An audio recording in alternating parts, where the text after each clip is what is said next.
CCTV footage na hindi malinaw ay kadalasan nagiging record lang imbes na usable evidence. Sa isang kamakailang insidente ng kidnapping sa Cebu, makikita sa ilang CCTV footage na hindi makikita ang mukha ng suspect dahil sa sobrang blurred at pixelated ang kuha.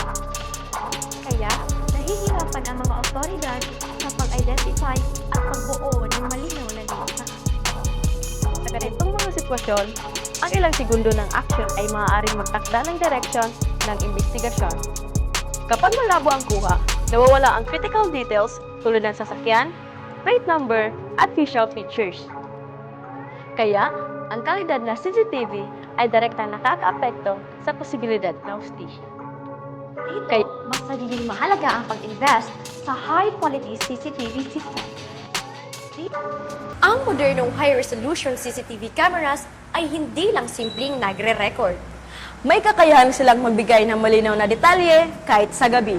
Tulad ng facial recognition quality, Readable plate number at mas stable na footage kahit mabilis ang galaw ng subject. sa gantong kalidad, ang blurry suspicion ay nagiging Actionable evidence. mas advanced din ang low light at infrared capabilities ng mga premium CCTV systems. Ibig sabihin, kahit madilim ang paligid gaya ng parking area sa gabi, hindi nawawala ang critical details. Hindi ka umaasa sa ilaw ng lugar, Ang camera mismo ang nagbibigay ng visibility. Isa pang mahalagang aspeto ay reliability ng storage at footage integrity.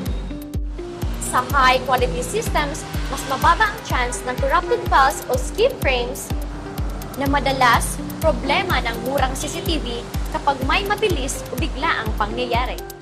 Kaya hindi lamang kamera ang mahalaga, pati tamang installation at system design. Sa huli, ang CCTV ay hindi lang record ng nangyari.